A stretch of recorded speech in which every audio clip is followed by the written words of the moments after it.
All right, all right. It looks like we are live. For those of you who do not know me, I am Boss Attorney Bri, and on my channel we cover celebrity lawsuits, trademark lawsuits, and some copyright lawsuits.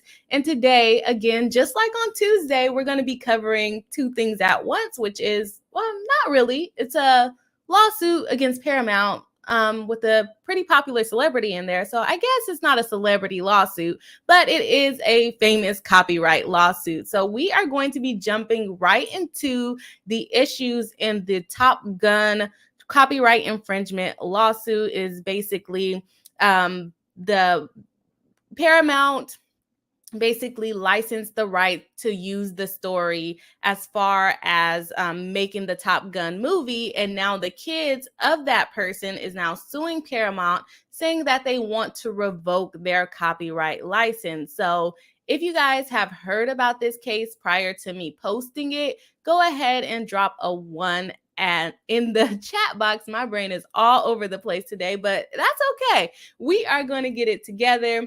I just had an irritating thing happened with an opposing counsel, so I'm trying to get back in the groove of things. So give me a little moment. I might trip up a little bit, but we're gonna get right to it and get better with what we're doing today. So we have people popping into the chat. We have Emily saying hi, Bri, and hi chat. Hi Emily, welcome back to the live stream. Nice to see you today.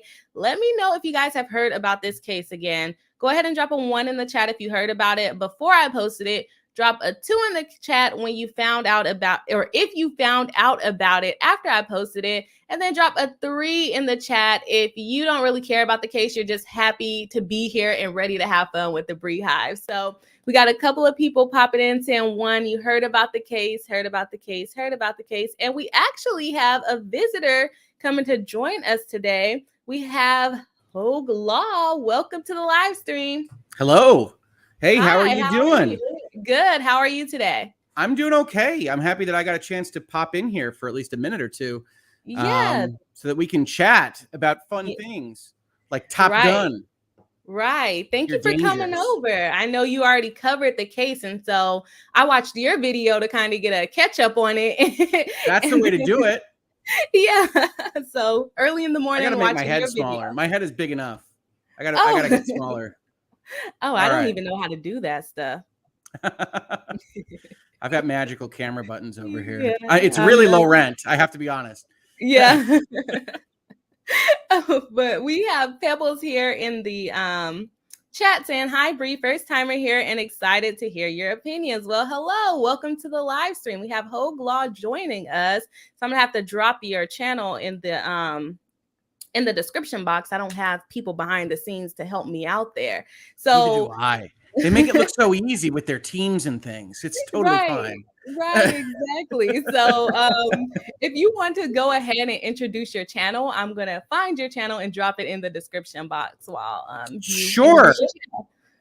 Well, absolutely. Well, thank you for inviting me here. I have a channel on YouTube called Virtual Legality. Occasionally now we talk about hangouts and headlines, depending on how you found me. But mostly we talk about business and law because I'm a transactional attorney and not a litigator like some folks you might be familiar with on YouTube. So we talk about mergers and acquisitions and weird contract terms and, I don't know, copyright termination provisions that people don't usually think about in any meaningful way that now Paramount is thinking about in a pretty meaningful way that we're going to talk about today. But if you're interested in that kind of stuff, looking at things that are otherwise in the news about Top Gun or Spider-Man or video game mergers and acquisitions or Elon Musk's attempts to purchase Twitter or not, that's what we're doing over there. So check it out at Hogue Law Virtual Legality. Absolutely. Okay. Almost perfect timing. I'm still in here. I can keep going. I can talk forever. How's everybody doing out there in chat? Where are you calling in from? Where are you watching from? That's my favorite question here. Yeah. Where are you at? You don't have to get too specific. I don't need your street address. Right. But, where are you coming from? Because that's one of the coolest parts about being in this line of discussion is that there's such reach and such coolness of putting together a community of folks all around. I think that's very, very cool. So, yeah. Otherwise, are we set? Got it. I'm all right on time.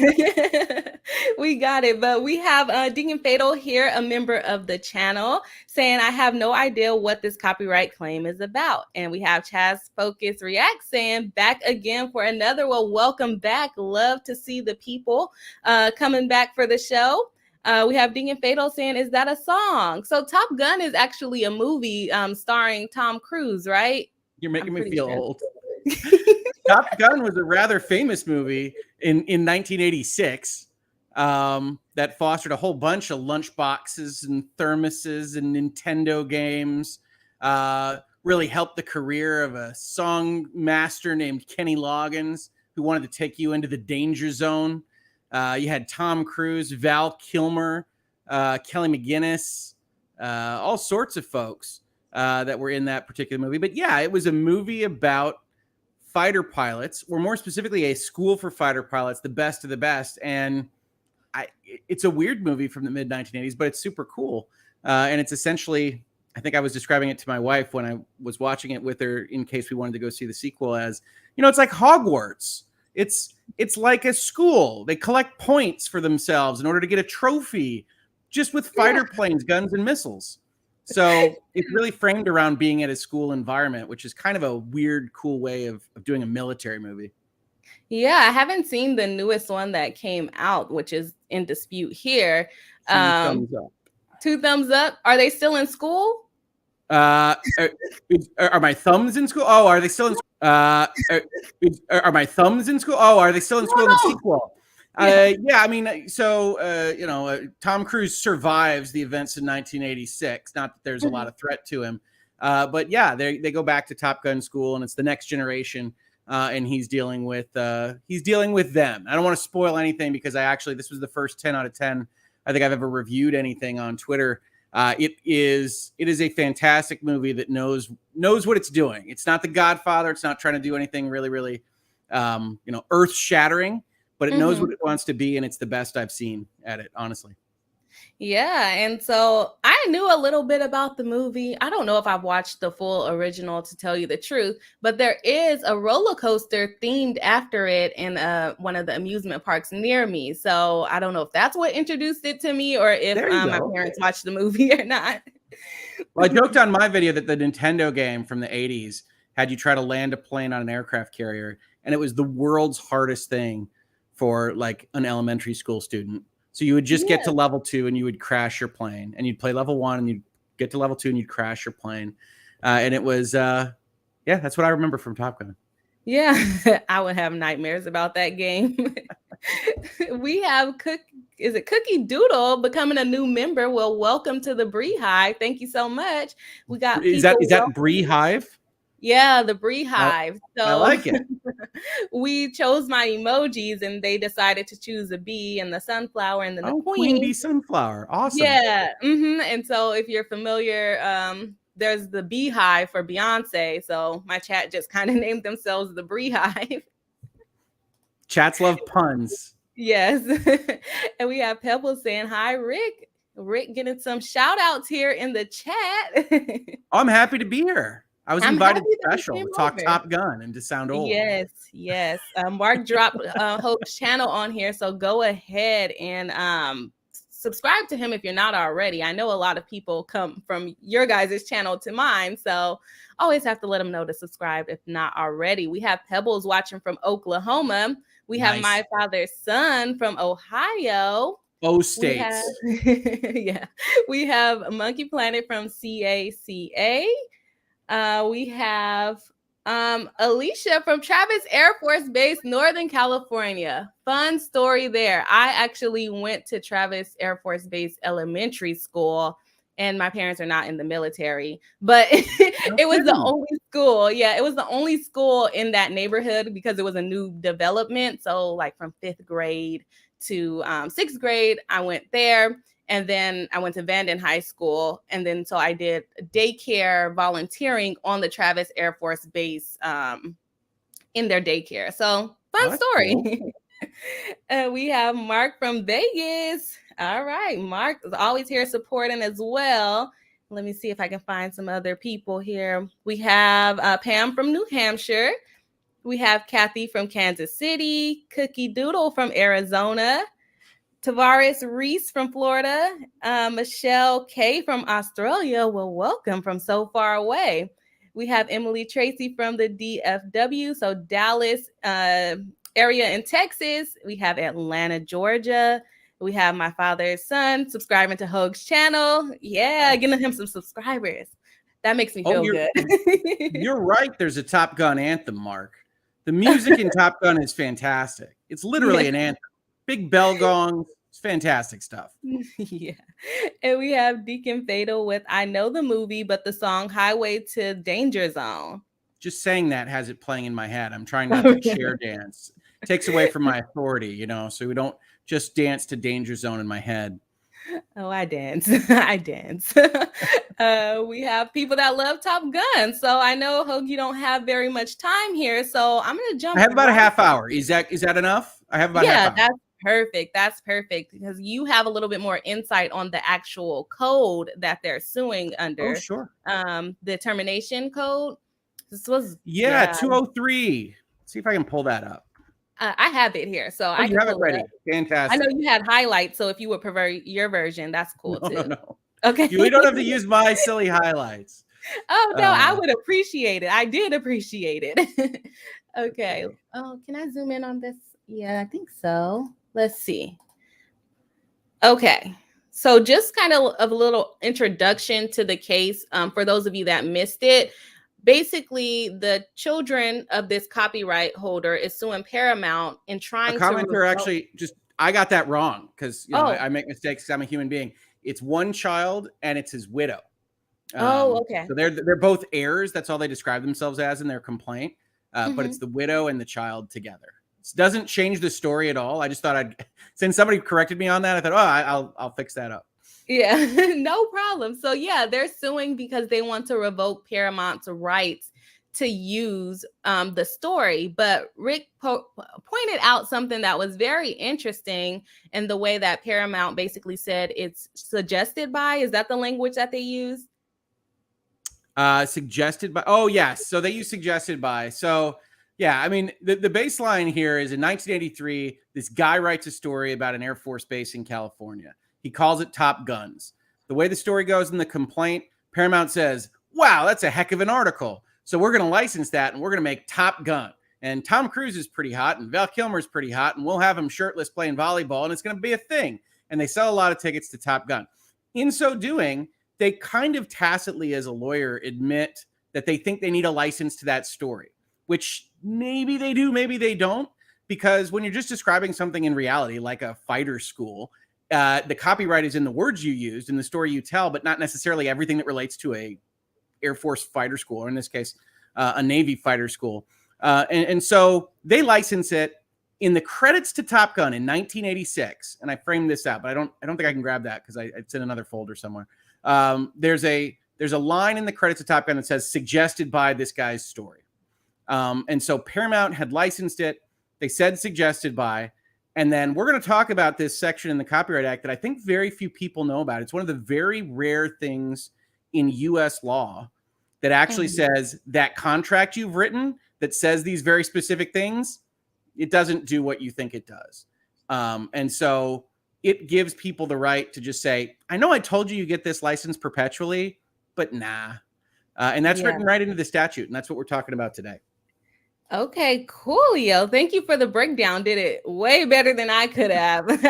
I was telling my chat before you jumped in, I had an opposing counsel kind of ruin my mood before this. So I'm trying to I know that feeling together. Trying to keep it together here. So I'm happy that you came on to help me out. So I know that feeling way too well. So absolutely. Yeah, it's not fun at all. So let's check it out. So I'm not starting off with the actual copyright law, but we're just kind of looking at the reason and why they're suing, why they have the right to revoke the copyright, which Hoag just explained to us. So let's start off with Section A, shall we?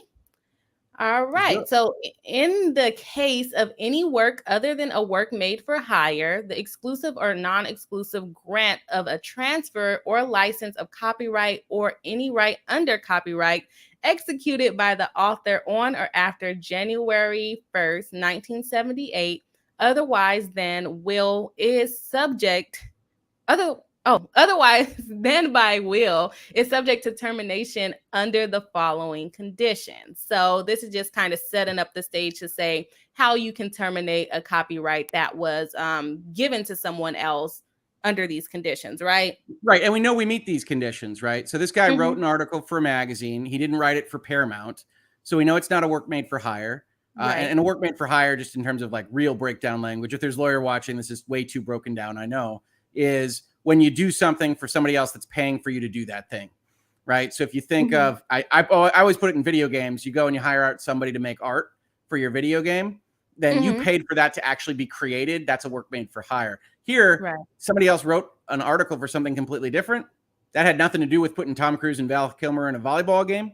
Then that's not a work made for hire, at least as far as Paramount's concerned. We know it was after 1978 because it was 1983 when the article gets written. And then I think it's sometime between 83 and 86 that Paramount actually licenses it. And so we're ready to actually have this statute take effect, right? We've met the conditions. So the owner of the copyright is going to be able to do some things we now know about termination. Also, I like to make fun of statutory code and the lawyers / politicians that write it, because you heard Bri talk through that sentence. That was horrible, right? That was like 6 different provisos. That's god awful. It's just bad. The truth is, we shouldn't necessarily be able to make channels that actually break this stuff down. It should be easier to read, but here we are, hopefully helping out. Right, exactly. And so what paragraph should we be going to next? Oh, let's see. Where should we read from here? So, you know, in subsection 1, we can see that when it's one author, the termination can be done by the author, but we know this author died. So we can go into subsection 2, where it says when the author's dead. We know that's the case now. So we know we're in this paragraph.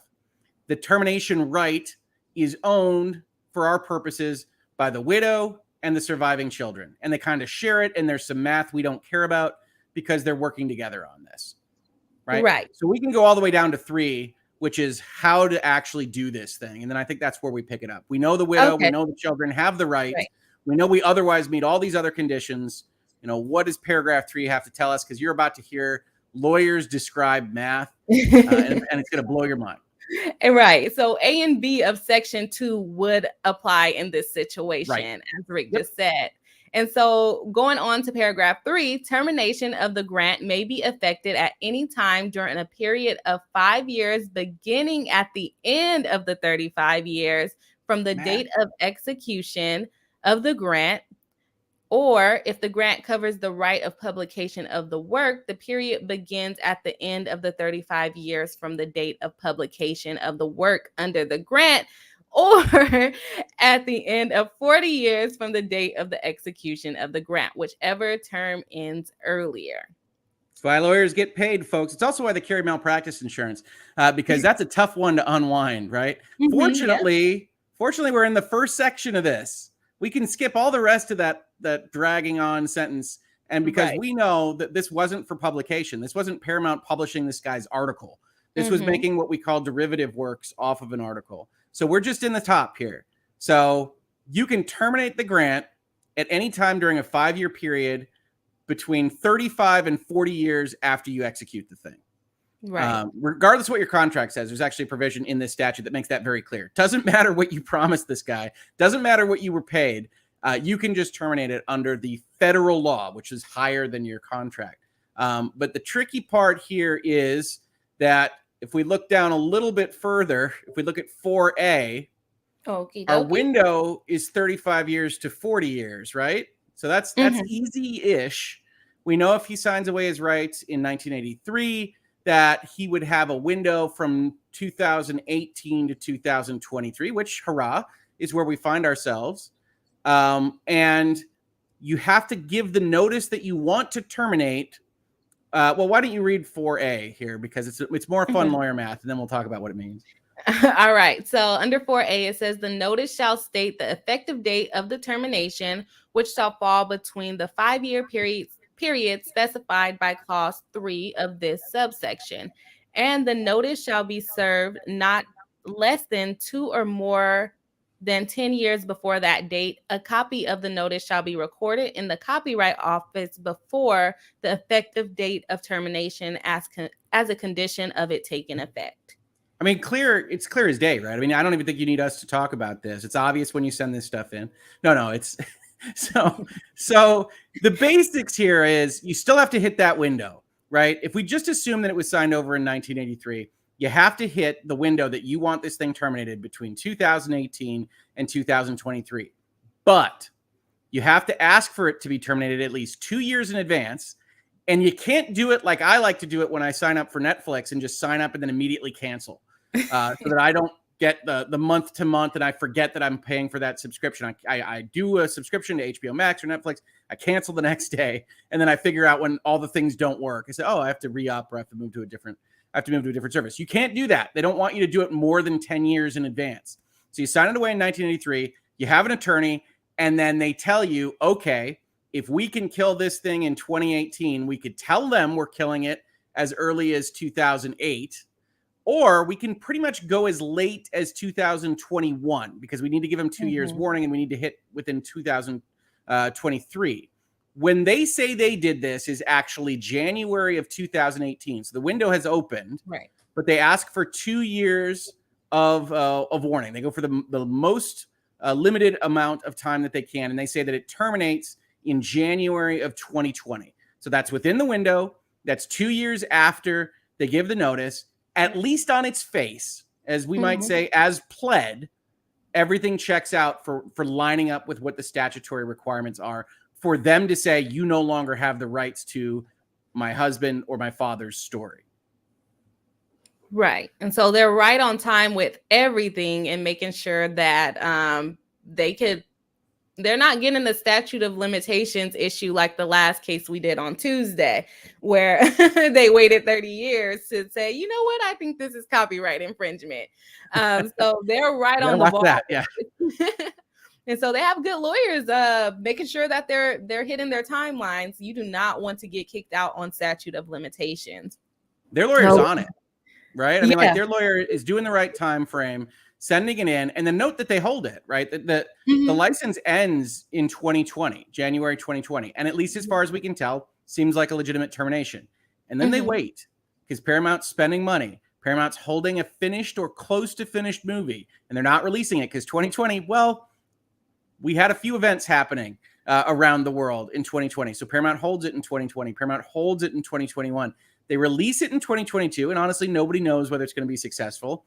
And it turns out to be one of the most successful movies that Paramount, I think, has ever released. It has the best hold of a second weekend movie, I think, ever, in terms of movies that are more than like $100 million in opening weekend. And then you say, okay, now that we know this is in fact the case, you launch this lawsuit and say, actually, you're infringing our copyright. And we're not only going to ask for damages, we're going to ask the court for what amounts to an emergency injunction to have you pull the movie from theaters. Which, of course, is stupid if you want money, but it's effectively just the gun that they're using and putting at Paramount's head and seeing what happens. Well, let's see. Should we go on to another paragraph in here, or did we? Well, the truth is, I'm not sure that we need to vis-a-vis kind of confusion. I think that the biggest one here is 5. Up above where we started, which is essentially, I can just read it. It says termination of the grant may be affected notwithstanding any agreement to the contrary. And that's why section 203 is just super, super weird. I talk to folks on my channel a lot about the fact that the United States as a jurisdiction is very, very, very freedom of contract oriented. There are provisions at state levels. There are provisions at federal levels that basically say we seek to honor what two parties agree to in almost every instance. Right. That's if those two parties agree on something, it's not our place to get in the middle of it. Now, there's all sorts of exceptions to that and void for public policy. And you can't agree to, take your firstborn and these kinds of things in end user license agreements. But like the overall structure of the United States legal system as it pertains to contracts is we want to let you do things unless it's just crazy. And here you've got big money changing hands. You've got Paramount spending well more than $100 million making a product that crosses the line or doesn't. It's so weird because of the pandemic. because the Yeah. principal photography of this movie was 2018 and 2019. The script is done in 2017. The original release date is 2020. And one of the things that Paramount effectively tells them, as they put in their complaint, is it was basically done on January 24th, 2020. So are you really going to stop us? Because, I suppose one other thing that we should mention is if you're looking at 5 right now, and you look at B1 just below it, this is important. So you might be thinking, okay, Rick, I know a little something about intellectual property licenses. If I lose my license right, doesn't that mean I can't distribute Top Gun from 1986? How will we know about the danger zone or taking my breath away or whether Tom Cruise is dangerous, Maverick? We won't, right? So this actually says this is a very special kind of termination. It says that, yes, it's terminated going forward. It's not terminated retroactively. So you're essentially in kind of this weird half alive, half dead cat version of an intellectual property license. So I think we should read B1 because that's important. And I think that's the last thing we have to pull from 203 because the rest is legalese and technicalities and things. Okay, so a derivative work prepared under authority of the grant before its termination may continue to be utilized under the terms of the grant after its termination, but this privilege does not extend to the preparation after the termination of other derivative works based upon the copyrighted work covered by the terminated grant. So basically what Rick just said is that you can terminate any making of any new ones, but you can still play the 1986 one, or if you made one in 2000, you can still play that one. You just can't make a new one based off of that same movie. And Top Gun Maverick was in some kind of state when January 24th, 2020 rolls around. I mean, they had already filmed it. They had already done whatever they had done on it. They say it's substantially completed. And then you get into kind of equitable principles of what the court would do. But yeah, it's some kind of movie. When their license is actually terminated, they still have the rights to whatever it was before that date. So it gets really weird. That's what makes this fascinating. This is why I wanted to do a video on it. It's crazy. It's a section people really think about, but they'll be thinking about it more as more kind of 1980s movies clip over that might otherwise have license rights associated with them. So yeah, it's fascinating stuff. I love contracts and intellectual property and movies and everything else. So I wasn't really aware of this provision, to tell you the truth. So I can only imagine what the movie people, they probably forgot about it, and then all of a sudden it's time. I don't know if they forgot about it. They might have gotten a wake-up call when that letter comes in 2018 that says we're actually terminating it, because that starts your clock. That starts your timer, and it's at that point in time where, if you're Paramount's lawyers, usually you would think, all right, what kind of money are these people going to need? We obviously are in the middle of making the sequel. We don't know about the timing. And, maybe somebody's demands are too much. Maybe you just want to roll the dice if you're Paramount, which not usually. But now the circumstance is everybody knows it's a huge cash cow. Everybody knows that you might have a new franchise, that you could actually run more Top Guns because people like this one so much. So now Paramount has to go, okay, do we really need that license? Which is a fun intellectual property question. Because maybe the lawyers were just overly risk averse in the 80s and they don't need the license at all. And Paramount could run that defense if they wanted and say, look, we were being nice. We don't need this license to make these movies. So let's go to court and let's pay for some expensive lawyers. Or they could say it's done and we have to, if we want to make another one, we'll figure it out. Either way, this is a perfectly positioned lawsuit to just bug them and see how much money you can get out of Paramount, because you don't want to go to court over this. This is a huge success story for you. Pony up some dollars and we'll go away and you can get your license back. And it's annoying lawyering. This is like one of the reasons like people don't like lawyers necessarily. It's also really, really effective lawyering. You get this stuff done, you terminate the intellectual property, and then you hand them the lawsuit right after the deadline article about how big their second weekend is. You say, all right. Sounds like I want a piece of that. Yeah, it does. It does. Well, this is why people get worried. Folks ask me on the video game side, well, why isn't this game being made? And I said, well, it's because there's 3 bankrupt companies and no one knows who owns the intellectual property. I said, well, then what does it matter? It's not like they can prove it later. It's like, well, it matters a lot if it's a blockbuster success. because once Right. you have hundreds of millions of dollars on the line, lots of people find paperwork or stories about how they actually have a big interest in that intellectual property. So yeah, if you want to sort out your intellectual property situation, make a really successful product, but you're probably not going to want to give up the revenues that you spent to actually make that bet in the first place, so things don't get made. Yeah. Here, it's just kind of funny because I had just watched Top Gun and I had just seen that credit and I was like, oh yeah, I forgot it was based on an article. And they don't say based on in that credit. They say suggested by, but it's super interesting. Right. It is an interesting case, but we have Jennifer Miller, our moderator and a member of the Bri Hive, saying swarm the like button, subscribe and join buttons to support Bri. Hit the notification bell to see when Bri goes live on Tuesdays and Thursdays. Thank you so much. Jennifer Nice. is the ultimate hype woman in my chat. I know the feeling, Jennifer. We have Deacon Fatal, another member of the channel, saying, oh, wow, yeah, that might have been why he was so upset. I don't know who you're referring to about being upset. I can't remember if we covered that. Deacon Fatal also says, the first one can still be seen and the second one, maybe. That's what they're going to be fighting about. Well, let me say this. All right. So, the end of the day, nobody wants this movie to be pulled from theaters. Even the people that are bringing this lawsuit that are saying, please give us an injunction to stop it from being in theaters, are using that as a weapon. It's a sword of Damocles. They want money. And the most money they can get is with Top Gun Maverick making more money. Right. So it's a threat. It's the best threat that they have. But no one realistically wants this movie out of theaters. And interestingly enough, when you're talking about like negotiations and things, Paramount knows that. Paramount knows that they don't really want an injunction. And a court is likely to say, why would we enjoin it if they can make it right to you with dollar bills? Courts don't like enjoining things if money can solve the problem. Yep, especially from the beginning. So, yeah, they're probably not going to get that injunction. I would say it's not likely. Yeah. And Mark says, for the elderly in the chat question, better Berlin song, Take My Breath Away or Metro? I will take virtually every song other than Take My Breath Away. My least favorite part of Top Gun. I don't think you're considered elderly. I know the songs. I think that's elder enough, right?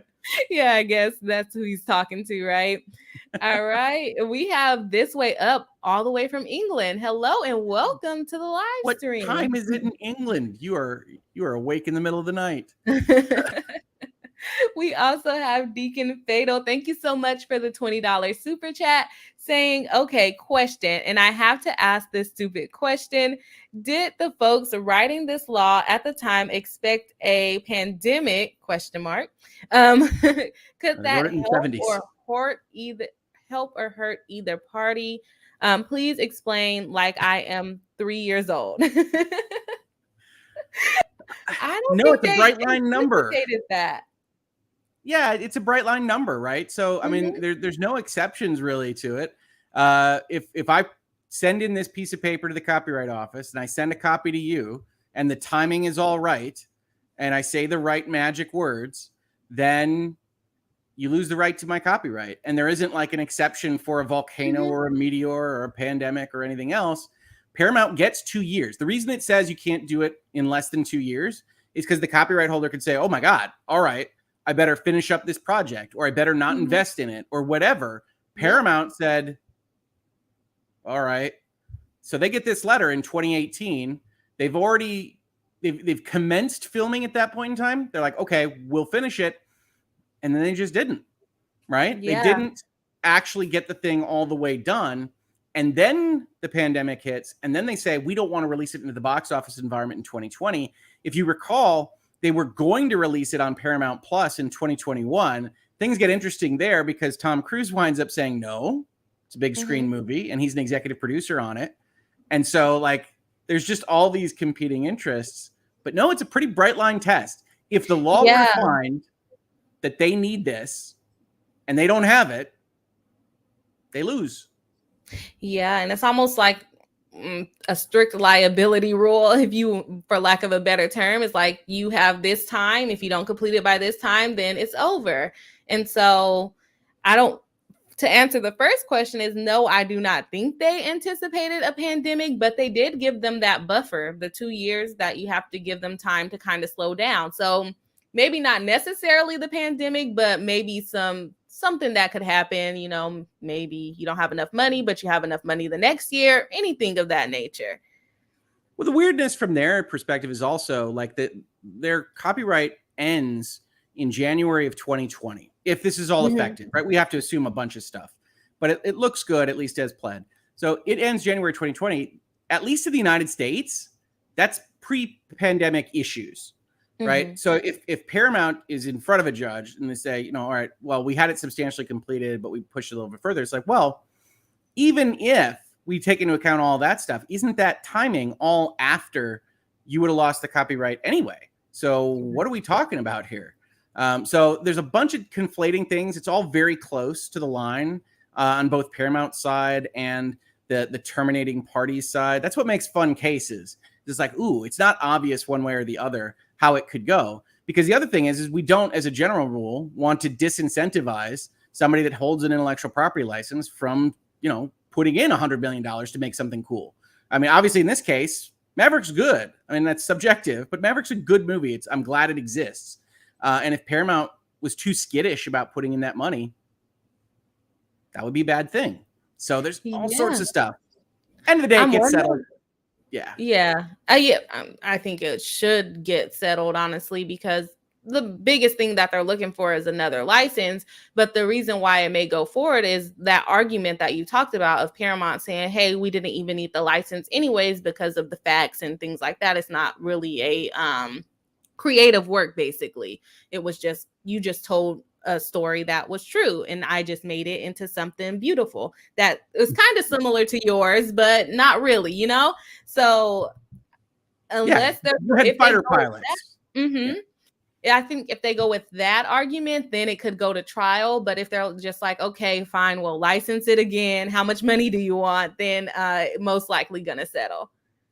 Yeah, I think so. I think it's a good legal gambit from these folks, but it's designed to go extract money from Paramount. I think they'll probably get it. Yeah. And we have Thomas Brown saying, love seeing two of my faves together on stream. Shout out to H&H and Big Cast 2. Love following all of the law tubers. Well, thank you so much for that. I'm glad to have you here. And Big Cast. Wow. Thank you. We have Callie Tangerine saying, yay, Bri times Hope crossover. Yeah, people are loving it here. I like how much better your camera is than mine, by the way. I definitely have to get a better camera. It's very impressive. I stole this from my fiance. Nice. He bought it to take pictures of me for like my law firm. And then he doesn't use it. And it's like a super expensive camera. So I just stole it. Absolutely.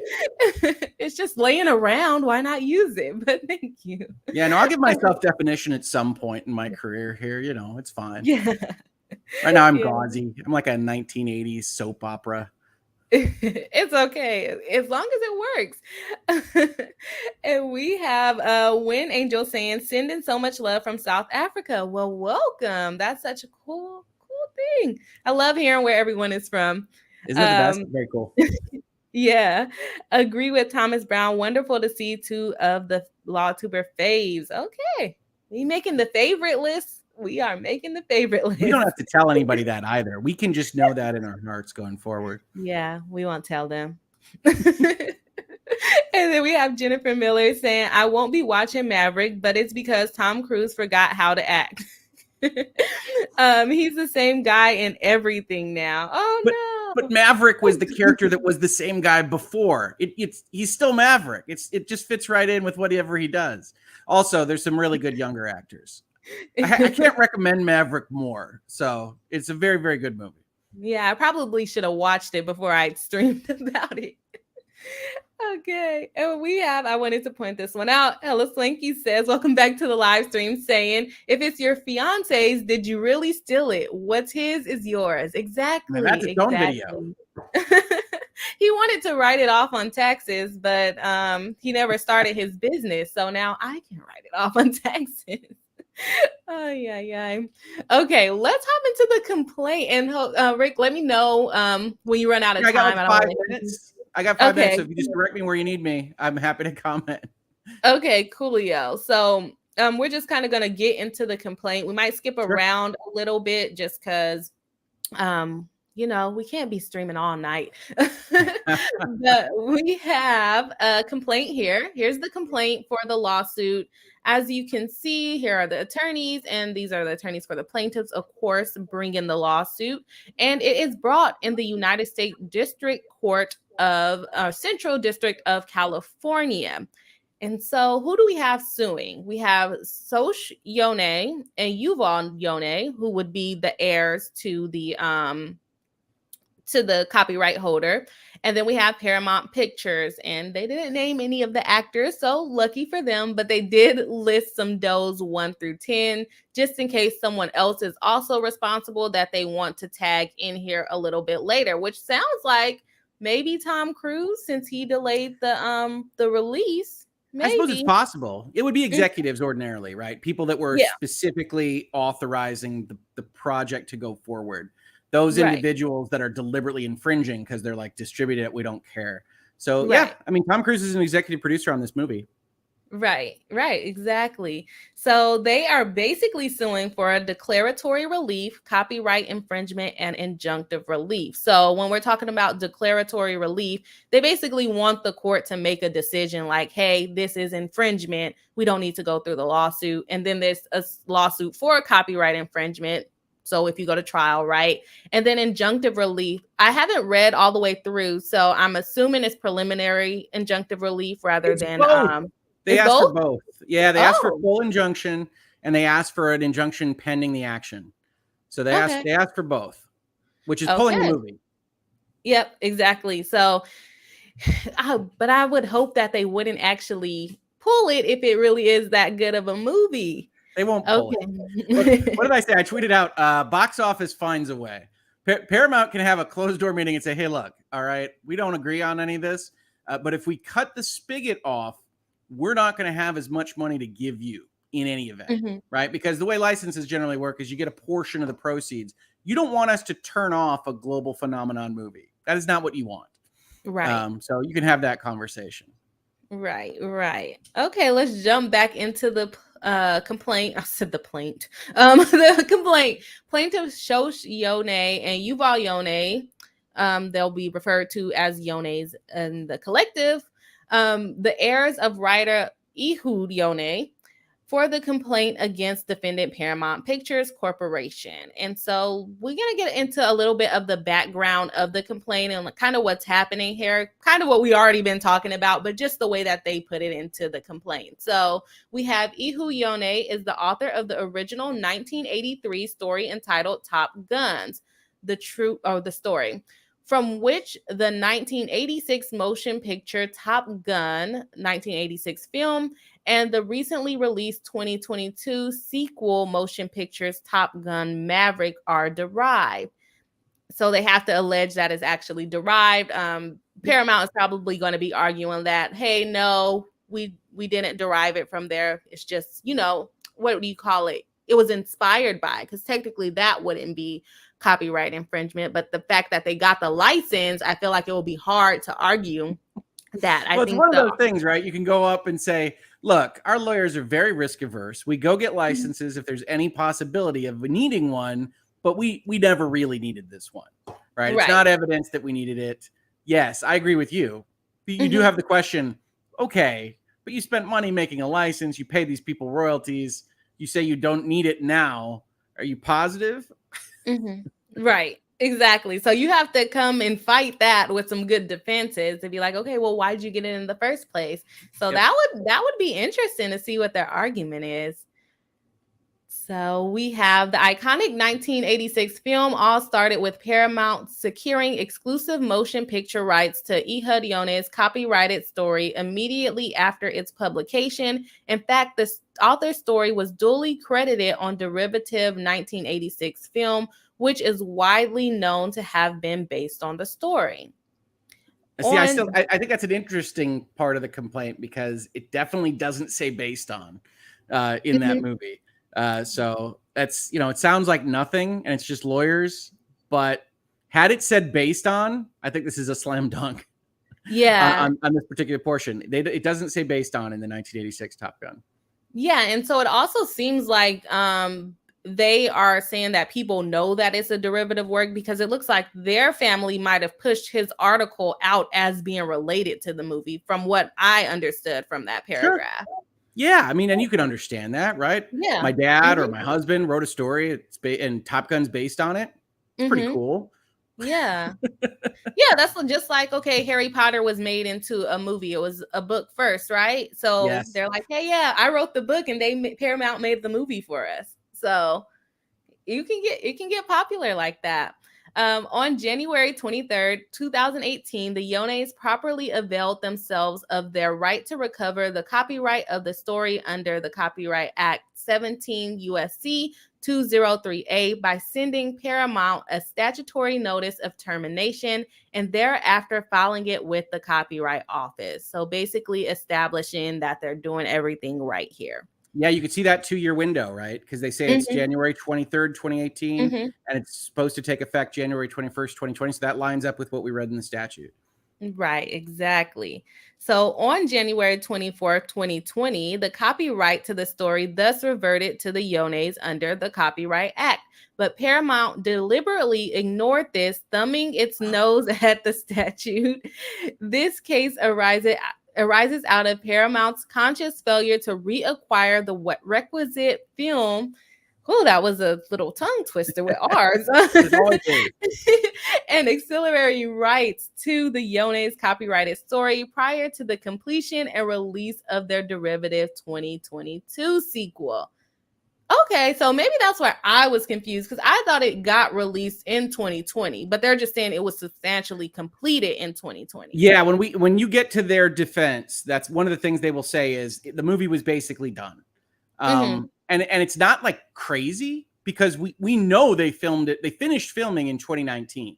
And so some kind of Top Gun Maverick was done-ish by the time January 2020 rolls around, but probably doesn't have the music, probably doesn't have the final edit, probably doesn't have special effects done, but it's substantially complete. And they're arguing kind of a equitable contract concept, which is like, hey, it's mostly done. The Copyright Act shouldn't swing around and kill us on this. Now, usually the Copyright Act is pretty bright line.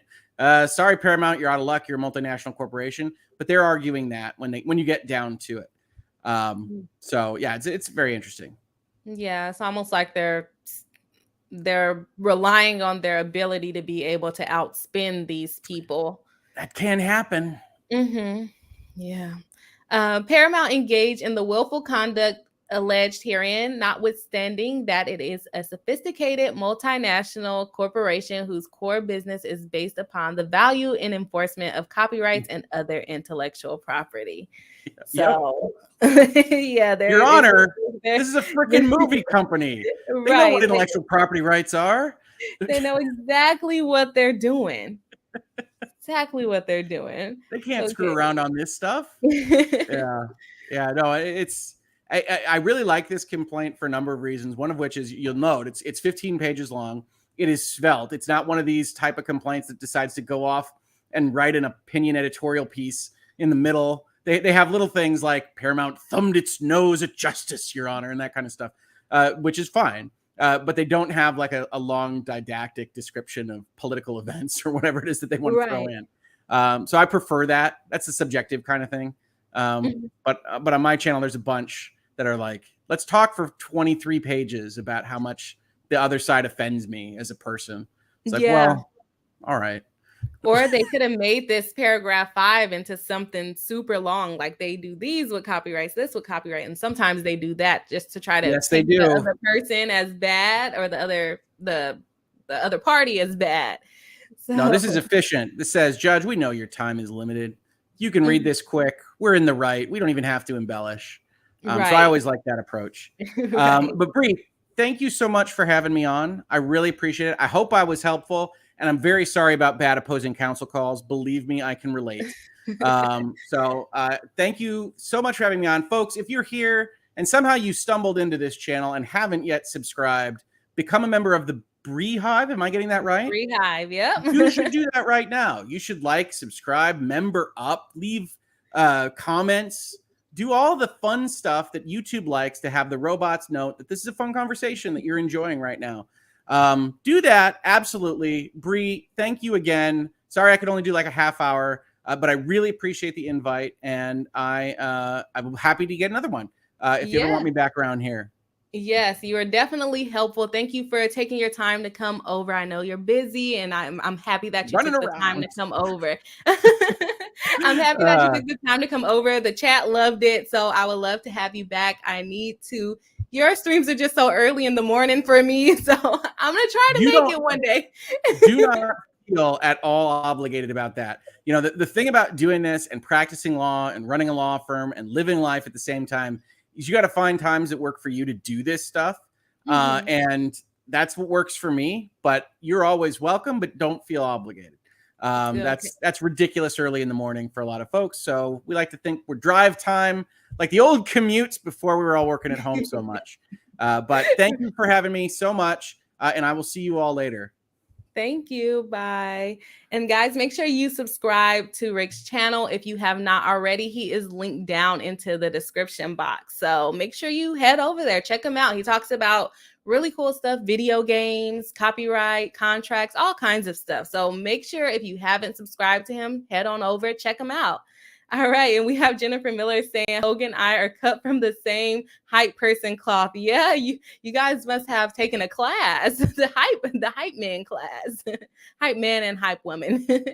And then we have Mark saying they want a royalty percentage. Definitely what they're probably looking for, especially since they did so well at the movie theaters. All right. And then we have Thomas Brown saying more money, more better. And I think I'm a little bit behind in the chat, so I'm going to try to catch up here. And we also have Thomas Brown saying, love seeing two of my faves together on the stream. Oh, I scrolled up. That's why I'm so behind. Okay, let me go down here. We have Wind Angel. Oh, see, still messing up here. Let's get down to some new chats. All right. They said hello to Mrs. Hogue. I guess Mrs. Hogue was in the chat, so thank you for coming. And then we have Deacon Fatal saying seems pretty much on point of what they are asking for. Yep, looking for those royalties, looking for that money. Callie Tangerine says pleading is light reading. Monkey Planet says we are here for the Hogue family. Well, welcome from the Hogue family.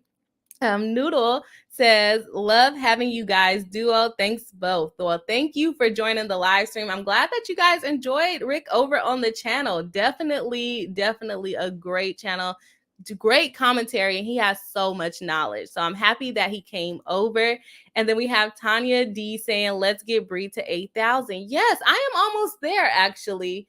I think I'm like 10 away, but it's showing that I'm like 50 away on my actual channel. So thank you for that, Tanya. And Tanya is a member, and she's always here supporting the stream. And she's also a moderator for me. So thank you for helping me out, Tanya.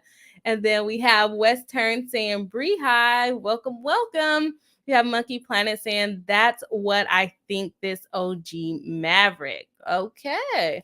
And then we have Jennifer Miller saying, bow down to the original hype man, everyone. Thank you so much, Hogue. Yeah, make sure you check out Hogue's channel if you have not already. After this stream, of course.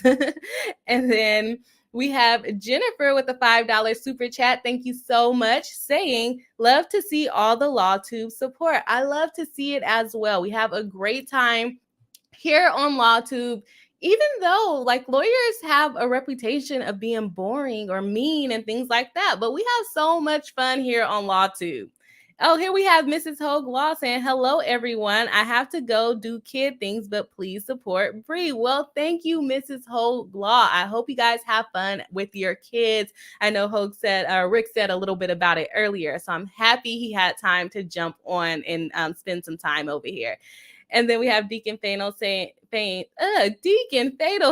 sub to your channel too, because yeah, why not? Exactly, why not? Let's support LawTube. All right, guys, so we kind of got a lot of pages to go through in the complaint. So let's hop back over to the complaint. Let's see. There's me. Oh, I can move myself up. I did not know that. Okay. So let's go into, we're going to skip the parties because It's not that important to what we're looking at. And then we're going to go into the statutory background, which is going to break down some of the laws that we kind of already talked about. But let's just get a little bit more of an understanding of the way that these lawyers are particularly asserting this for their client. And wait, let me see. Okay. Actually, I think that we're going to go ahead and skip over this section because it talks a lot about what Rick and I were talking about when we were looking at the actual statute. So if you want to see this a little later on, I can link it in the description later on so you can see what their arguments were is involving the statutory things. But I like to get into the facts so we can figure out exactly what they're alleging. So facts in common to all claims for relief. The chain title. Ehud Yone's story was originally published on April 21st, 1983 in the May 1983 issue of the California Magazine and was registered to the U.S. Copyright Office on October 3rd, 1983. The magazine was not well known, so they admit that it was not well known before the Top Gun stuff. And the subject of the story, a naval training base, but rather dry. In contrast, however, the author's copyrighted story was written in a remarkably vivid and cinematic fashion with reference to Hollywood stars and epic films such as From Here to Eternity. Rather than focusing merely on dry historical details of the training school, the story focuses on the pilots, aka the Top Guns, and their personal experiences, singling the two in particular, a hotshot pilot, Yogi, and his radio intercept officer, Possum, as they are hammered into a team. All right, so basically what they're trying to do here, they're explaining kind of what we touched on a little bit earlier is that you can't necessarily get a copyright for things that are just facts in general. It has to be something that is creative. And so what they're arguing right here is that this magazine article was creative because they added elements to the story. It wasn't just like, hey, I'm in the Navy and I went to work and I flew my plane and blah, blah, blah. They just basically put some artful things into their story to make it a little bit more appealing. So let's pop back over to the complaint and see what else they say about their article. It skillfully selects accounts of the pilots' personal lives and precise details of their hops, flight maneuvers to construct a romanticized firsthand experience of what it's like being a member of an elite Navy fighter squadron. Indeed, the literary and cinematic way of the story humanized and energized its subject was so compelling that Paramount immediately sought to lock up exclusive film rights with its authors. The result films, which faithfully translated this vision and narrative on the screen, have given audiences around the world a close look up in the lives of U.S. Navy fighter pilots as curated by Ehud Yone's story. The thing that I do not like about this complaint is that they said they were going to use certain words to describe each party, but they're not using their words. They're just still using the actual name. Like Ehud Yone's, he was supposed to be referred to as an artist or the author, and they're still using his name. I don't like that, but that's fine. Whatever you guys want to do. All right, so let's check out what the chat is saying here so that you guys aren't just bored seeing me read all day. Thomas Brown says, him streaming pretty early in the morning works a lot better for my schedule, but I'm making some time to jump into these streams too. Well, thank you for coming over. I definitely appreciate it. I know I stream later. He streams earlier, basically about the same time, 12 hours apart. So we are on opposite schedules. Monkey Planet says inspired by, is referring to the copyright. Deacon Fatal says, okay, the writer had a copyright. Yes, the writer had the copyright and Paramount licensed that copyright from them in order to make the movie. And so we have We Turn saying, I think they treat him character Iceman with respect in the sequel. What do you think? I don't know because I haven't watched the sequel, and that's why you were not talking to me. You were talking to Callie Tangerine. Noodle says, I hate to bail early, but I gotta catch the hockey game. Husband is annoying me. Have a great evening. Well, you have a great evening as well. I hope you love the hockey game just as much. Okay, we have Thomas Brown saying, I was actually going to ask because I was a little confused. You cannot copyright real events, can you? No. So if it's based off of facts, it wouldn't necessarily be copyrightable. But they're basically saying that his story had some fluff to it in which Paramount basically derived their story from. But I mean, anyone could make a interesting story about being a Navy pilot, right? It could they'll have to bring the arguments and then we'll check them out whenever they file it. Okay, we have Callie Tangerine saying, Turn, I haven't seen the movies yet, but that's what I hear. I've been trying to go through the filmography. Yep, see, that's what I'm saying. I haven't seen it either, but gonna have to check it out a little later. And so, guys, if you are here watching live or you're watching on the replay and you have not already yet hit the like button, go ahead and press the thumbs up if you haven't already yet. And make sure you're subscribed if you are not already yet. All right. And make sure to check out Hogue Law, who was here earlier helping explain the law for us, giving us all the knowledge. And so we have Deacon Fatal saying, so if it is licensed, I'm trying to understand because music does and doesn't work this way. Okay, yeah. So the way that they have it is if you license your copyright out to someone else, and this is a copyright in general. It doesn't apply to music or anything like that. So, I mean, not apply to music. It will still apply to music as well. The people with music are probably not using their right. So let's say you have a license to something, even if it's a song. You wrote the songs and you licensed it to a big music company to go ahead and make the song and put it out there. If you are licensing that right to them after 35 years, along with these other time frames, you can then send them a notice saying, hey, you know what? I would like to terminate the license. Now I want to be able to make the music, or I want you to basically relicense it from me so that I can charge you more money if you make a derivative song. It's more likely to be applied to like movies and books and things like that, because those are things that people are mostly making sequels to. You don't really see a lot of people making sequels to like a song that they already sung, right? So that's probably why you haven't seen it in music. So this would apply to any copyright. If you license it out to someone else that it was not a work made for hire, so you weren't an employee of that person and they didn't reach out to you and say, hey, can you write this song for me? Or hey, can you make this movie for me? Then if you did have that situation where they came and asked you to do something for them and you agreed that it was a work made for hire, then you cannot revoke it. But if you are just making something, they find it and say like, hey, can we also make this? Then you can revoke it. And it's applying to like derivative works. Let me go down to the actual law.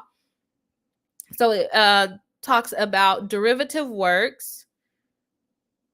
And then basically any other copyright that there is. So we probably just haven't seen it for music yet, but it's possible to happen. All right. And so we have Jennifer Miller saying, I've got to go. My baby has an early field trip. Thank you, everyone, for liking, subscribing, and joining the Bri Hive. Thank you so much, Jennifer. Have fun. I hope you're going on the field trip, too. Monkey Planet says, it's like 4 a.m. here for mornings. Yeah, early. I do not like early mornings. We turn Boss Attorney Bri. How long does copyright usually last? 30 years. It seems that there is a bunch of copyrighted stuff that are being challenged out there. So your copyright lasts if you are the author of the work, right? If you're the author of the work, then your copyright lasts 70 or the life of the author plus 70 years. So it will be my life. Let's say I live to be 100 years old. So I still have my copyright and I just made a beautiful painting that everyone loves, right? So I still have the copyright. You cannot copy my my painting. Or let's use the people that are out here expanding copyright law every couple of years. Let's say I'm Mickey Mouse, right? Walt Disney's life, he had the copyright to Mickey Mouse. Then he passed away. And so then it's plus 70 years after that person passes away. So now it's getting close to the 70-year mark of Mickey Mouse. Disney has been lobbying to get it extended past 70 years because they don't want to lose the right to still have their copyright in Mickey Mouse. So it may get extended, but right now, copyright lasts your life or the author's life plus 70 years. So there's that. This one is just different because they're actually terminating the copyright. All right. And then we have Ann Kirk. Welcome back to the live stream.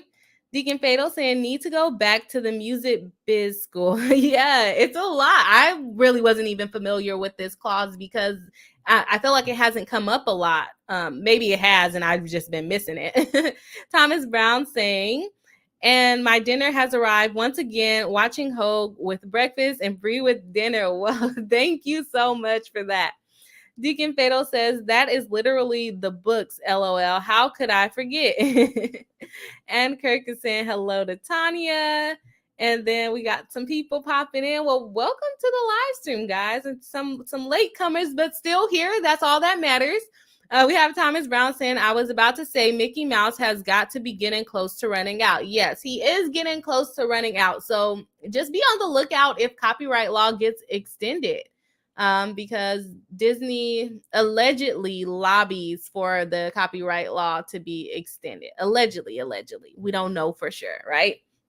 And we have Callie Tangerine saying, so copyright can't be sold indefinitely to a company like Disney can retain it forever. Yes, so if you are the author, you retain it for your life plus 70 years. So this Yoni guy, he would have the copyright. He had it for his life plus 70 years. So depending on when he died, his family now has those copyright rights until the 70 years is up. So that's kind of what's happening right here. And then we have Mark saying Congress tends to extend when Walt Disney's life plus years equal copyright expiration. Yep, exactly, Mark. Thank you. Always coming with the knowledge. All right. So let's see what else this complaint has to say. It's kind of just coming off as words to me. So I don't know if we're going to go all the way through the complaint. I kind of like going through the chat better.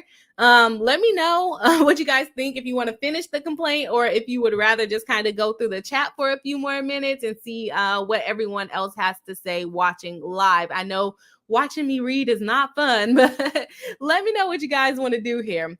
All right, so we're at paragraph 24, or no, we're at paragraph 23, saying within weeks of the story's publication, Paramount secured from Ehud Yone an exclusive assignment of rights dated May 18th, 1983 of motion pictures and allied rights in the story The Grant. There is no doubt that the copyrighted story was the clear genesis of Paramount's 1986 mega hit film Top Gun, but the author's literary efforts and evocative prose and narrative, Paramount beloved film franchise would not exist. Oh, so they're basically saying that without the actual, that magazine article, then Top Gun movie would have never came out because they were basically inspired by it or derived their movie from the article. And then we have on January 23rd, 2018, the Yones properly availed themselves of their termination rights under the Copyright Act by sending Paramount the statutory notice of termination, which would be effective on January 24th. The termination notice recorded with the U.S. Copyright Office on January 29th, 2018, fully complied with Section 203A of the Copyright Act and the regulations promulgated thereunder by the registered copyright. So they're basically just saying that they met the requirements of 203, which we kind of went over earlier. So if you didn't catch that part, you came late to the live stream, make sure you watch after the stream to kind of hear Rick from Hogue Law break it down and let us know what it means. All right, so let's check out some some chats here. We have Deacon Fatal saying, oh yeah, the mouse is about to come out in force. We have Ann Kirk saying, Bri, are you going to cover the trial of Danielle, who married her stepdad, then killed him? I did not know about that case, but I don't usually cover criminal stuff on my channel, but I can check it out and see if it's something that I would cover. I usually try to stick more towards like the civil stuff because I'm not all the way well versed in criminal because I don't practice that on a daily basis, but I will look into that. That's interesting. I like murder mystery, but not murder mystery, but kind of, murder shows. So I feel like it will be something interesting, honestly. We have Deacon Fatal saying, okay, I was about to say the family does have rights. Yep, exactly. The 70 years is their rights. Callie Tangerine says Winnie the Pooh copyright ended and now they're making a horror movie with the characters. Bummer. Oh no, that's probably going to be creepy.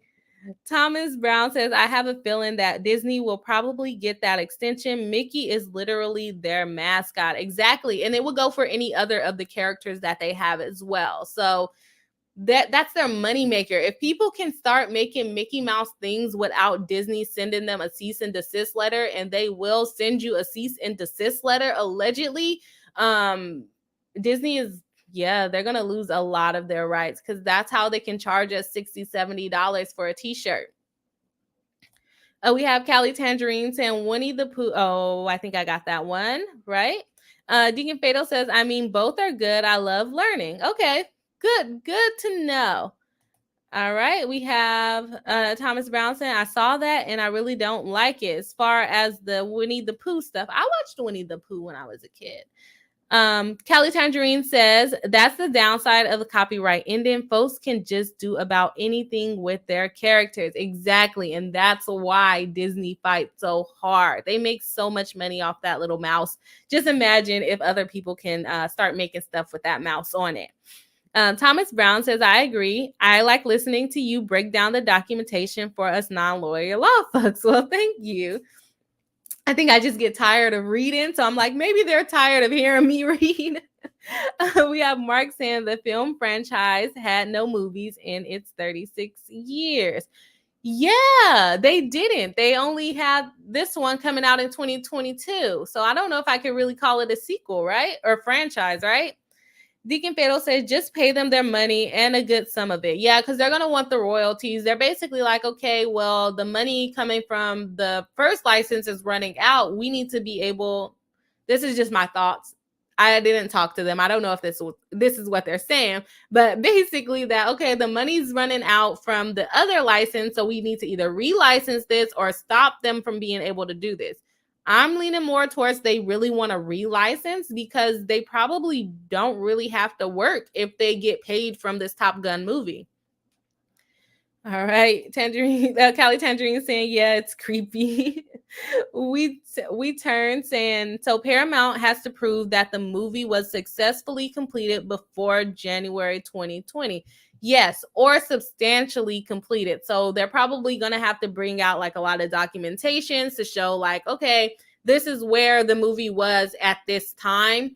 And then they also will probably have to look at like the money that they spent. So let's say the whole movie cost $1 million. I know it costs probably way more than $1 million, but let's say it costs $1 million. And in 2022 or in 2020, they only had a little bit more work to do. So they spent $900,000 and all that was left was $100,000. Then you might can say that that's substantially complete because it's like 90% complete. Like that's, I spent a lot of time and money and effort into that, right? But if it's like, okay, in 2020, I only spent $250,000, they're going to be like, no, that was not substantially complete. You owe them money or you have to give up the license, right? Deacon Fatal says Top Gun isn't a franchise, it's a movie, but I can't consider it a franchise until the second film. Exactly. So they did call it a franchise in this document, but I wouldn't necessarily consider it a franchise. And Kirk says she stabbed him and he bled out. Bri, just some info. Well, thank you. Thank you for the info. Yeah, I would probably look into it. I don't know if I would necessarily cover it on the channel, but I will probably look into it for my own things that I like to watch. Thomas Brown says, I think that is a double-edged sword. I'm sure there is some example of copyright expiring and then something being made out of the content that is good. Once the copyright expires, they can basically do whatever they want with it. So just be aware of that. And then we have Monique and Co. Welcome to the live stream saying, question, once a copyright expires, can someone who is not the original creator claim it? No, so you can't re-copyright it. So once it's expired, it becomes in the public domain. So anybody can use it, like the happy birthday song or other little tunes that we sing. Those are in the public domain. You cannot just say, okay, Mickey Mouse copyright is up, so I'm going to hurry up and run to the copyright office and say I'm copyrighting Mickey Mouse. They're going to be like, no, it's in the public domain. Anyone can use it. So I hope that explains your question. And we have Thomas Brown saying, I definitely agree with you there. I do not want to see Pooh and Piglet murdering people. Exactly. We do not want to see that. All right, let's talk about the 2020 sequel.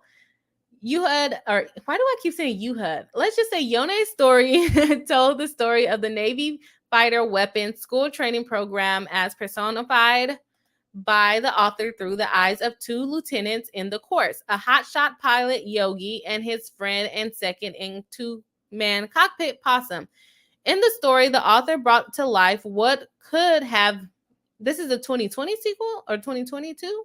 Okay. In the story, the author brought to life what could have easily been a barren subject of facts and figures. So they're admitting that it could be facts and figures by painting the Naval Air Station as a place of death-defying competition, camaraderie, romanticism, and 1950s post-war nostalgia. The author's incredibly vivid imagery strapped readers into the cockpit of the fighter jet long before the days of GoPro cameras and smartphones. Okay, I guess. In fact, Yone's colorful telling of the Navy training program was so exhilarating and cinematic that it compared... Did I already read these? Or maybe they're repeating the same thing that they already wrote. Yep, they are. Okay, I'm going to skip that one. The resulting 1986 film produced by Jerry Bruckheimer and its screenplay written by Jim Cash, Jack Epps, and derived from the story. Indeed, the 1986 film specifically credits Yone for his story. It didn't specifically credit him unless it was like in the smaller credit. It was probably in the smaller credits. We'll give him that.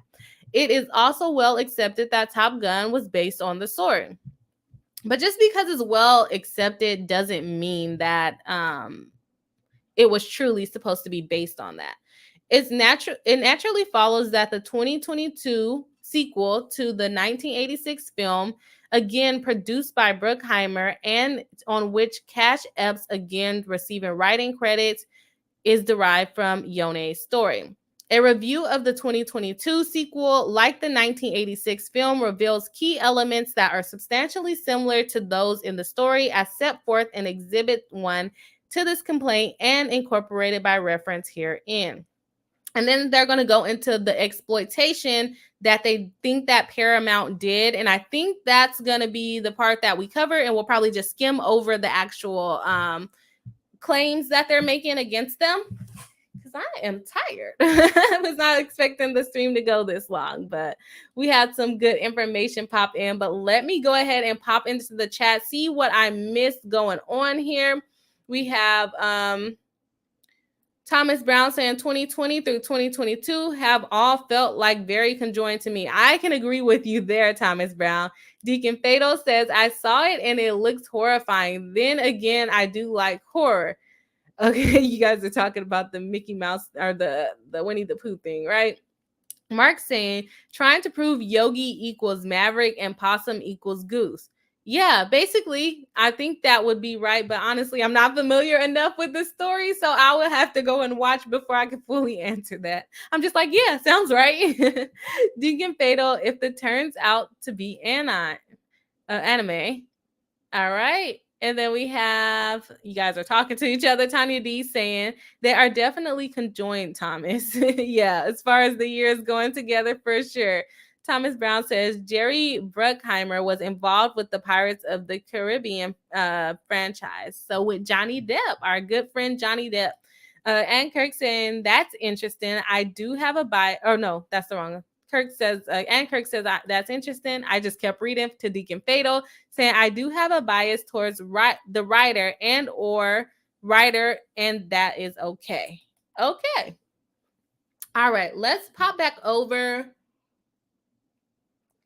to the complaint and see what they're talking about. They're saying that Paramount basically exploited the 2022 sequel to the 1986 film because they basically already had the letter to stop, but they decided to try to hurry up and finish it, and they didn't finish it on time. So let's see what they have to say about that part.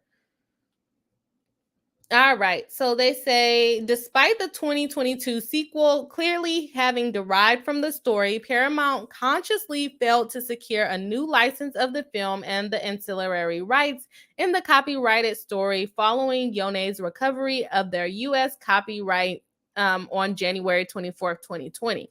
Plaintiffs are informed and believed and based their own allege that the 2022 sequel was not completed until May 8th, 2021.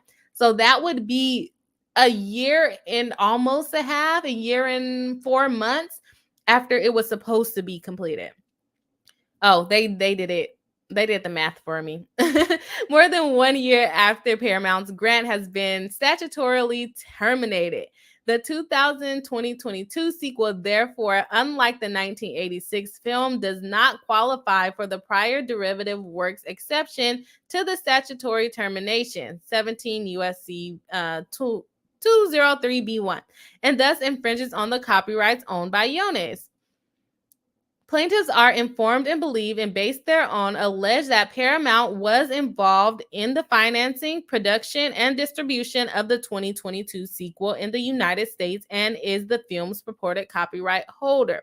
Without a newly secured license, Paramount's exploitation of the 2022 sequel in the United States constitutes ongoing intentional infringement of Yone's copyright, including without limitations their exclusive right to prepare derivative works based on the copyrighted work, which Paramount owned pursuant to the grant, but lost on January 24, 2022. So, with that being said, they're basically my thing is, like, even if they do get the copyright back from them, are you guys gonna go produce the movie? I guess they could then license it to another franchise to produce a movie that will likely pay them money. So I guess they do have options, I guess, but they're not gonna go out and produce the movie or write another article about it or a book about it. Maybe they will, but highly doubt it. I'm sure they would just shop it around to other studios, kind of like all the Spider-Man worlds that are by like DC, then Marvel, and whoever else did the other Spider-Man. I guess they could do that. All right. So Paramount was placed on a clear notice of these issues on January 23rd, 2018, when the Yone served Paramount with a statutory notice of termination, effective January 24th, 2020. On May 11, 2022, the Yone sent Paramount a cease and desist letter regarding the 2022 sequel. On May 13, 2022, Paramount responded in total denial of the fact that its 2022 sequel was obviously derivative from the story. So that points out Hoag's argument that they're going to argue that it's not derivative, that it's not the same. Oh, no. That wasn't Hoag's argument. So they're basically arguing that it's not derivative. So it's completely different than the first movie that they did. Paramount additionally argued that the 2022 sequel was sufficiently completed by January 24, 2020. In a disingenuous attempt to bootstrap the 2022 sequel into the prior derivative works, the exceptions of termination. And I almost think that with this, there could be an argument that his magazine article is no longer relevant. So you basically still have to have a market in order for it to be considered copyright infringement. I guess the better argument will be the fact that it is they're statutorily terminating it. But even if they did infringe on it, Paramount can probably still win because this guy's basically they're not in the same competition realm as the Yone's original magazine. And if they wrote another magazine, they still wouldn't be in competition with Paramount. So that could be an argument, honestly. All right. And so we have Callie Tangerine saying, how long till it settles? Or do you see this going to trial? I think it depends on what arguments Paramount is going to make as far as it going to trial. But based off of their argument that it's not, what did they say? What did they say? I can't think of the word, but it's not clearly derivative of the story that Yones wrote. So that's a possibility. But if they're like, okay, we do need the license, then they are probably going to settle. But I'm thinking that they're not going to settle because they're going to say that it basically wasn't either it wasn't copyrightable or that no one knows that that it's derivative of that magazine article. Okay, so did I mess this up here? I think I did. Okay, where were we? Sorry, I just look like I'm staring at another screen. Okay. We were in this paragraph, right? Paramount responded in total denial that its 2022 sequel was obviously derivative of the story. Paramount additionally argued that the 2022 sequel was sufficiently completed. So, yep, that's their argument. By January 24, 2020, the effective termination date, in a disingenuous attempt to bootstrap the 2022 sequel into the prior derivative works exception to termination, which would be a double standard to say that it fell into the license and also is not derivative from the other work. You're kind of arguing against yourself there. Plaintiffs are informed and believed by Paramount's conduct and based thereon allege the Paramount will continue to prepare, produce, copy, distribute, exploit, and or authorize others to prepare, produce, copy, distribute, or exploit the infringing 2022 sequel and other derivative works which copy and exploit the story in violation of the Copyright Act. As a direct and proximate result of the Paramount's action, the Yones will suffer imminent and irreparable harm, much of which cannot be reasonably or adequately measured or compensated. So, yeah, that is I think they have some interesting arguments. I think that Paramount will also have some interesting arguments, but let's check out what the chat has to say. Thomas Brown says, also just a side note, I do love me some true crime, but since watching you, Bri and Ho, the copyright and law relating to IP and characters and whatnot has definitely got me hooked. Yeah, it's definitely interesting, especially when people are suing, saying that you copied me. I think it's super interesting, and I love reading the judge's decision. So thank you for joining us over here on IP side of LawTube. We have Hella Swanky saying, join the Bri Hive, subscribe, hit like, and turn on notifications. To support the channel, become a member, hit the join button from a desktop or an Android device. Well, thank you so much, Hella Swanky. You are always here supporting the channel, so thank you for the shout out. We have Deacon Fatal with a $5 super chat. Thank you very much. Saying, okay, I'm hearing the word exploitation a lot, which is common. But yeah, they're trying to basically say that they did this on purpose so that they can increase the amount of damages that they get, that it was intentional. They knew what they were doing. Okay. And then also exploiting the little guy, right? Like, oh, I'm just a small guy that sold my license to a big movie studio. So I see why they're using the word. Thomas Brown says, oh boy, okay, Spider-Man is technically all Marvels, just Sony and Disney. Is it? Oh, DC's not a part of I don't know. Let me not speak. I thought it was different studios presenting the movies. I don't know. Now I feel like I look crazy on camera. Thomas Brown saying, also hearing the words 2020, 22 a lot. Yeah, that it's been a tongue twister, making me tired of speaking. Callie Tangerine says, DC would ruin Spider-Man. LOL. I thought that a DC version did do Spider-Man. Where am I getting that from? Well, I honestly, I don't feel that bad because I honestly just got into like the Marvel world. So maybe I'm just making stuff up at this point. Tanya D said, yes, they would. Mark says, feeling similar to Mariah Carey case, don't think it's a winner, but not completely frivolous. So guessing plaintiffs lose if goes to the judgment, but wouldn't be a surprise. Wouldn't be a surprise for settlement. I think it would be a surprise for settlement, in my opinion, just because it seems like Paramount is basically trying to get rid of this need for the license from these people so that they can basically profit all of the money. And they're going to have the money and the resources to sue them and run this other person out of money. However, if this person does win, they could be entitled to attorney's fees.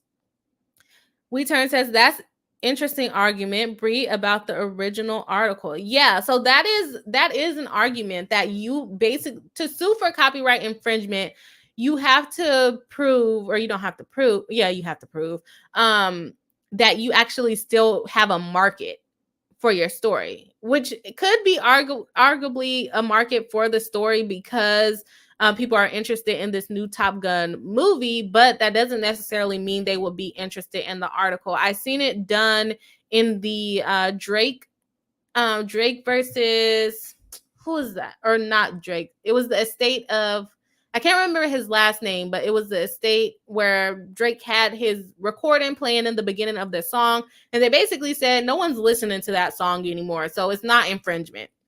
And so this could also happen with the magazine. All right. Thomas Brown says, agreed. If the article isn't even relevant, is there really any basis for this whole thing? Yeah, it could be. That could be a defense. So they have a lot of defenses that they can use. So they might think it's necessary to go to trial, to tell you the truth. Deacon Fatal says, so it's going to be a hot mess. Yep.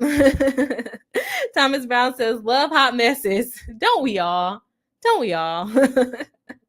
Okay, let me pop into the last part of the complaint and see what's going on here. Okay, so they're basically asking for declaratory relief. Do I want to read this all? No, I don't. So basically what they're asking for in declaratory relief is that the court should, let's go. A declaration of the court is necessary and appropriate pursuant to the declaratory judgment 28 USC, so that the Yonis may ascertain their rights with respect to the 2022 sequel and any future derivative works based in whole or in part of the story. So they're basically saying that the court needs to make a decision that this is infringement so that they can basically take back their copyright. Okay. And then so on to copyright infringement. As we know, you basically can't copy, reproduce, distribute, or derive anything from someone else's work without permission. And so that's why they're asking for a copyright infringement. Basically, they are saying this one is long. So let's do this part will probably be important. As a direct and proximate result of Paramount's copyright infringement, the Yones have suffered and will continue to suffer severe injuries and harm, much to which cannot be reasonably or adequately measured or compensated in money damages if such wrongful conduct is allowed to continue unabated. The ongoing harm, this wrongful conduct will continue to cause Yones in both imminent and irreparable. The Yones injuries and damages include, without limitations, repeated infringement of their copyright interests, diminution of the value of their copyright and interest, loss of customers. Again, the loss of customers. Is anybody really buying that magazine anymore? Probably not. Sorry. Dilution of goodwill and injury to their business reputation. Do they have a business reputation at this point? Okay. And then so that was just a paragraph I wanted to cover there. And then they also have for injunctive relief, which basically means make them stop doing this because what they're doing is harming our business. So I'm not going to read that one because it's pretty similar to some of the stuff that we already read. And they're asking for a preliminary injunction. Oh, and then I think there's another section where Hogue was saying they're asking for a permanent injunction as well. Okay. So on the first claim of relief, They are asking for a declaration that the 2022 sequel is derivative of Ehud Yone's story. For a declaration that on January 24th, Paramount does not have and did not have any rights to make, develop, or distribute the 2022 sequel or any derivative works based on whole or in part on the story of the 1986 film, and for an order preliminarily during the pendency of this action and thereafter permanently enjoining Paramount, its officers, agents, all the people from acting or from developing, producing, or distributing the 2022 sequel and any other derivative work based in whole or in part. So basically want to say that, that it is a derivative work and that Paramount had no right to continue to make the movie after January 4th, 2020. All right. And then that was that one. For the second. Okay. Let me get to it. Okay.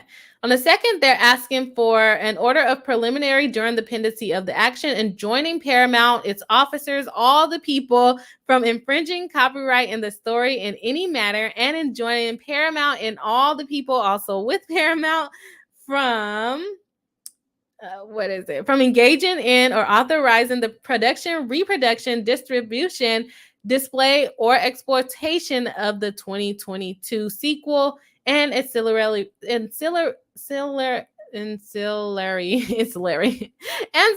products based thereon derived from the story without a new license from Yones for compensatory and consequential damages according to proof in the amount determined at trial, together with interest their own provided by law. Oh, they're not asking for a certain amount. For an accounting and restitution of Yones of all gains, profits, and advantages Paramount has derived from the production of the sequel. So they want to know how much money they have been making and how much money they actually spent on the movie. And the alternative to actual damages for statutory damages pursuant to USC section 404, which election the Yoni shall make prior to rendering the final judgment, and for other and further relief and remedies available under the Copyright Act. And so next they go into some more damages that they want from the lawsuit. So they also want for Yoni's cost of the suit. So they want them to pay for the cost of bringing this lawsuit. So attorney's fees and costs. For interest at the highest lawful rate. Wow, highest lawful rate on all sums awarded to Yones other than punitive damages, for the reasonable attorney's fees, and for such other further relief the court deems just and necessary. And this one, oh, I thought there was another document, but maybe I am mistaken. Okay, so we're going to pop back over to the chat and see what the peeps have to say, what the Bri Hive has to say. Let's check it out. Thomas Brown saying Marvel sold all their rights to the big hitters at the time. I want to look into the studios now because now they're owned by Disney. Yeah, that's interesting. If you haven't been to California Adventure since Marvel has become a part of it, you should go check it out. It's fun. It's a lot of fun. Okay, Callie Tangerine got it. It was Estate of Smith, I think. Jimmy Smith the rap. Yep, exactly. They basically said no one's listening to that song, so no, it's not copyright infringement. Well, that wasn't the only reason, but that was one of the reasons. Deacon Fatal says, please read your deed contracts before you sign the thing. That is good advice. Thomas Brown says, always read terms and conditions. I don't, but I should. Deacon Fatal says, not really, because the movie made a lot of money. Yes, and if it is a sequel. I would consider it a sequel. It's called Top Gun Maverick, and then the original was called Top Gun. So I would consider it a sequel, but I wouldn't consider it a franchise like you said. We have Deacon Fatal saying, I don't know. Oh, he's talking to some people. And then Thomas Brown say a lot of the counts sound way too similar. Yeah, they are similar because they're all gonna, not all of them, but most of them are gonna need the same facts. Thomas Brown says, like repeating the same argument over and over again, hoping that it will stick at some point, or hoping that you can make the judge believe it, right? Tanya D saying, Bri, you might find the sale of Marvel characters due to bankruptcy pretty interesting. If you want to look it up, the Incredible Hulk is under Universal. Oh, that is pretty interesting. I'm not really that well versed on bankruptcy, so I might not be the best person to cover it, but we can probably get in the chat and just talk about it, honestly. We Turn says, can a judge really pull out the movie? Yeah, so they can stop them from being able to produce it. So they would have to stop all streaming, is it still in box office right now? I don't know. I should probably be more familiar, but yeah, they can basically make them stop showing it.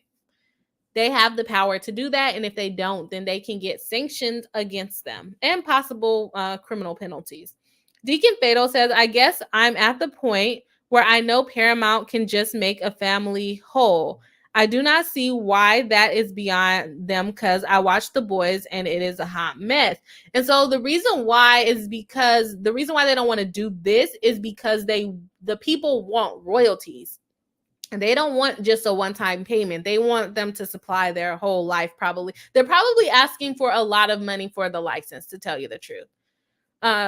And the question is, do they really deserve it? Because Paramount is the one that made the story popular. That's another question. Thomas Brown says, oh, hold on. So they won't even let Paramount release the film to streaming or physical Blu-ray or DVDs. Yeah, so if the court orders them to stop producing it, then yes, they can order them to not do that. Don't put it on any stream sites. Don't put it on any DVDs or anything like that. But the court will have to grant the injunctive relief to tell them to stop doing it. Mark says, this is absurd. They want as much money generated from the sequel as possible to collect a percentage as damages. Yes, exactly. They need to know how much money was made so that they can know how much money to ask for. And so this complaint was very interesting to me because they didn't really ask for a certain amount of money. And usually when you do that in a federal case, you still, because it's copyright, that's probably why. You would say that it exceeds $75,000, but probably because this is copyright and that's federal law, they don't have to say how much money they're actually seeking. So just correcting myself. Deacon Fatal saying he's biased. Tanya D saying that's crazy. Thomas Brown saying I want to visit California at some point. Yeah, do. I am in California. There's some pretty cool places, but I feel like there's cool places, a lot of places. I won't say everywhere, but there's cool places in California. I love Disney. I'm trying to convince my fiance to go to Universal in a few weeks when we go to LA. And then what else do they have? They have a bunch of amusement parks, and I like amusement parks. So if you don't like amusement parks, then probably California is not the place for you, but I do. Charles Hetrick is back saying, but also Angela Lansbury. Yes, also Angela Lansbury. Welcome back to the chat, Charles. And we have Hello Swanky saying, I've got to mod my mom's live at 6. So we'll be down a mod, but I'm sure y'all can handle it. Yes, exactly. Thank you so much, Hello Swanky, for coming in and helping me out on the chat. We're probably about to wrap it up in a moment, so thank you for spending your time here before you go and help your mom out. And we have Charles saying, shouldn't y'all be planning a wedding? Me and my fiance, yes. Yeah, probably.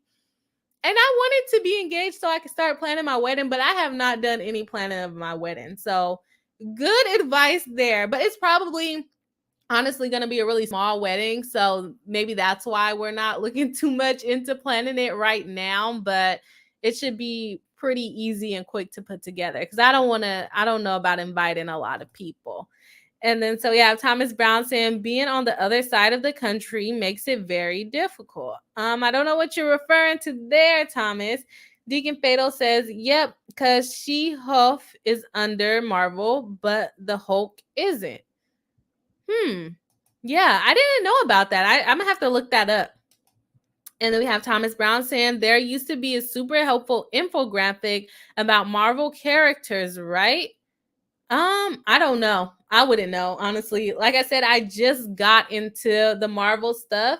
So I honestly wouldn't know. And so I just added Deacon Fatal as a moderator to my chat.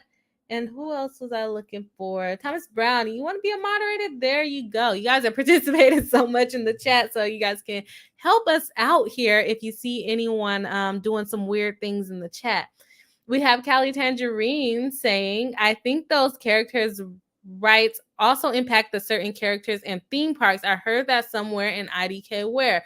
Yeah, so basically to, what do you call it, reproduce them, you have to have the permission. So you can't go around making the Hulk costume without permission from the copyright holder. You can't go around making a Mickey Mouse costume without Disney's permission, right? So we have Deacon Fatal saying, don't propose there. That is another story, man. A propose at Disneyland? I always thought those were super cute. I think that's what you're talking about, but I could be wrong. Hello Swanky saying, not a fan of amusement parks, but we've got way more than that here in Cali. All right, see you later. Bye, Hello Swanky. Yes, they do have a lot of amusement parks here. Thomas Brown says Universal still has a lot of the Marvel characters at the Florida park. Maybe they have a license to use it. Tanya is laughing. We have Hello Swanky saying, subscribe, like, turn on notifications, join. See y'all Tuesday. Yes, exactly. If you guys have not hit the like button already, go ahead and hit the like button. It really supports the channel, helps more people discover me, and so we can have more friends in the chat, right? Unless some of you just like your own attention, you don't want to include any other people. But go ahead and don't lick the like button. Hit the like button. It helps me out a lot. All right. And Thomas Brown said, referring to visiting Cali. Okay, got it. Hello, Cali Tangerine says, Bri, will you be reviewing the She-Hulk series? She is a lawyer and also a superhero. No, I'm actually not really familiar with that. Like I said earlier, I really just got familiar with Marvel. I think I got into Marvel at like Guardians of the Galaxy, and that made me start watching other Marvel movies. I love Guardians of the Galaxy. All right. We got thanks for modding. Wow. Yeah. When you participate in my chat, that's how you get the moderator badge over here. If I feel like you are a nice person, you love the stream, you get the moderator badge. So we have Deacon Fatal saying thank you for the mod as well. You're welcome. Thank you guys for participating so much in the chat. It makes the streams go so much smoothly. Thomas Brown says, I would love to see Bri review She-Hulk. Okay, I guess that might be next week. I have some other stories that I wanted to get into, but I will look into doing that, see what I can do if I can have some time to actually look at it, right? Because working and streaming, all of that, it's a lot. Okay, Deacon Fatal says, you didn't see the video of an employee just crushing a proposal? No, I didn't see the video. I have no idea. They were very polite. Oh, so they told them they couldn't propose? Is that what you're saying? Thomas Brown saying, lick the like button. Exactly. Lick the like button. Andrew D'Angelo says, I like my own attention, but smash the like button anyway. Well, thank you so much. Definitely supporting the channel. Love to see it. Thomas Brown says, Guardians is so good. If you can't tell already, I'm a fan of it. Yes, I love Guardians of the Galaxy. Oh, I didn't even notice that was your what is it called? Your little icon. I didn't even see that because the YouTube button is kind of covering it over here on my side. I can't see it all the way. So that's so cute. Callie Tangerine says the She-Hulk series will be released later this year on Disney Plus. Okay, so it's not out yet. Andrew D'Angelo is licking the like button.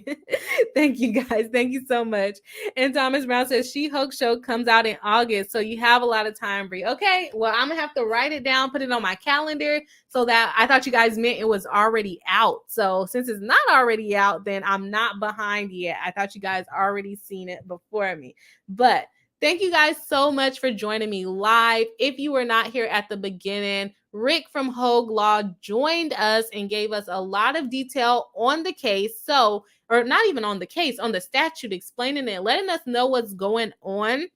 And so if you have not checked out Rick from Hogue Law. Make sure to go over and check him out. And I was just reading some of the comments, so that kind of threw me off, but we are going to log off. We will be back on Tuesday. I'll check out some other stories that we can cover, but if you guys come up with stories or you want me to really cover something, feel free to send me a DM or comment on the video, or I'm on Twitter, TikTok, Instagram. So just hit me up on there and we can figure out what we should cover. So I will see you guys.